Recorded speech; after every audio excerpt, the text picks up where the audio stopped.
I'm going to tell you why I prescribe asymmetrical exercises and the benefits that come with it.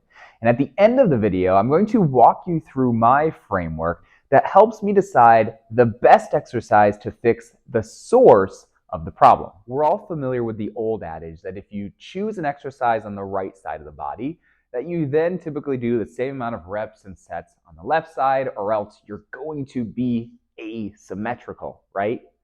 But here's the thing. Asymmetries are normal. Asymmetries are expected. And the problem lies when we do symmetrical exercises with an asymmetrical human being. Another way of thinking of it is that when we continue to choose symmetrical exercises for an asymmetrical human being, we get them stronger in their dysfunctional pattern.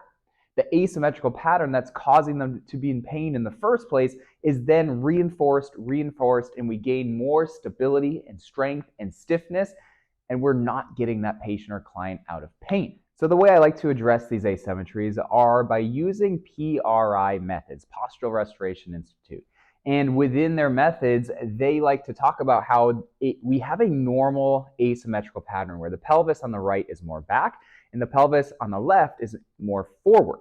So you can imagine that if your patient or client in front of you is in a position like this, and you could visually see this, you wouldn't probably have them squat. You would know that they would deviate, they would have back pain, they would do all these other wonky things because they're in an asymmetrical pattern.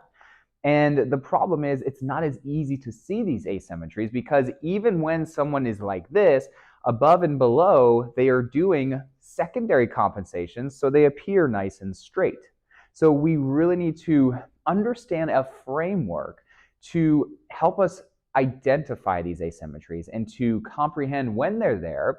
So that way, when we go to prescribe exercise, asymmetrical exercise, we can do so confidently and help address the patient or client's source of dysfunction. So I want to walk you through my framework and my 3 steps that I follow to correctly identify asymmetries and then understand how to prescribe specific exercises to fix it.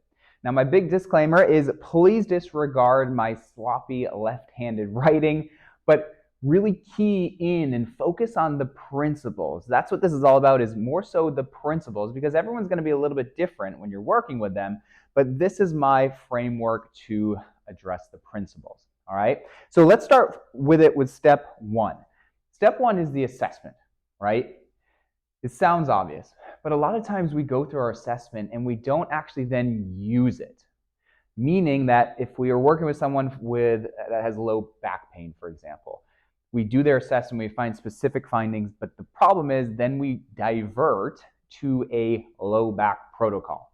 So even though we have specific detailed information about that patient or client, we remove it and go to our normal protocol. So what I want you to do is I want you to really focus on increasing awareness. What I mean is that when we start to see tight structures, tight hamstrings, tight legs, I want us to not think tight, right?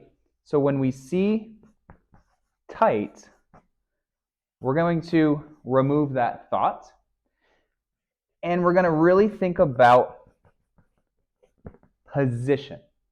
So a tight structure is not saying stretch me.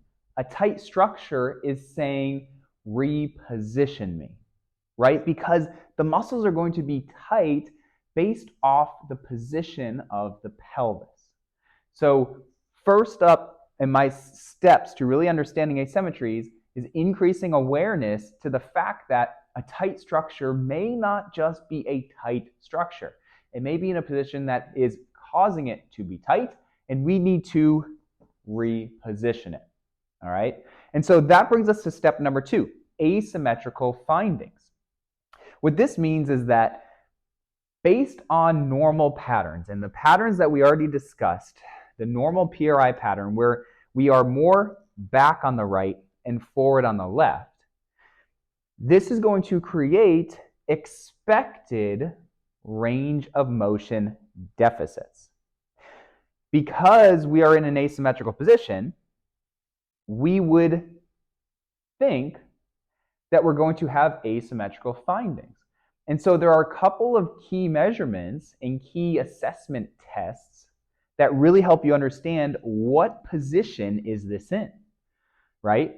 And so this position is in an IR, internally rotated position on the right, and an externally rotated position on the left.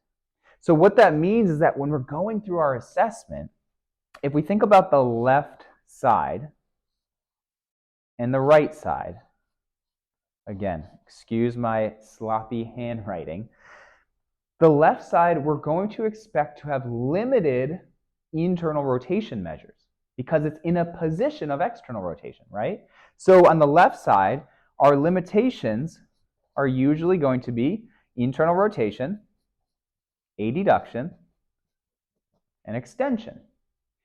And then just the opposite on the other side, right? So our right side, because it's in a position of internal rotation, it usually has limitations in external rotation, abduction, and flexion.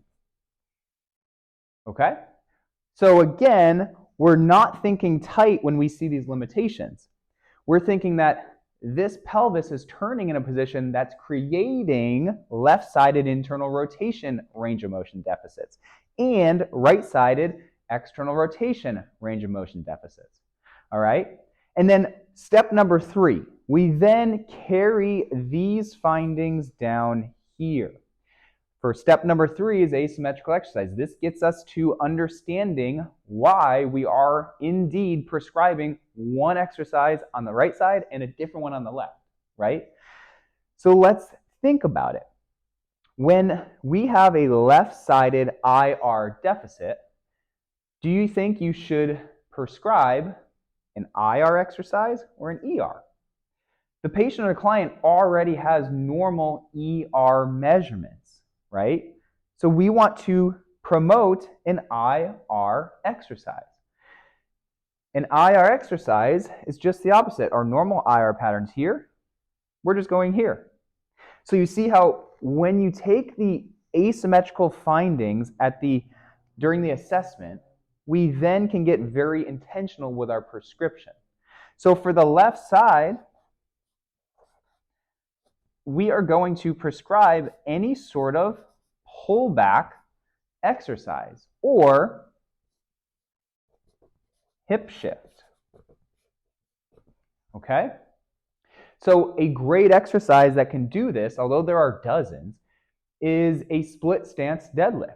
And that's when we are in a position where the left side is back and we are working on turning towards that left side.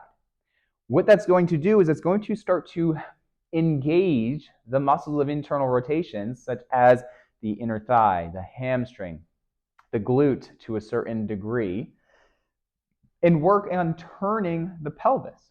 When you start working on turning the pelvis, you are addressing the source of the problem. And here's the cool thing. When you start doing this motion to address this limitation, you start gaining range of motion. So you can use exercise and movements to improve mobility restrictions. And this is the difference of doing one exercise on one side and a different one on the other. Like we already talked about, if we did this on both sides, you're just reinforcing that on the right side. We're already in a position of right internal rotation.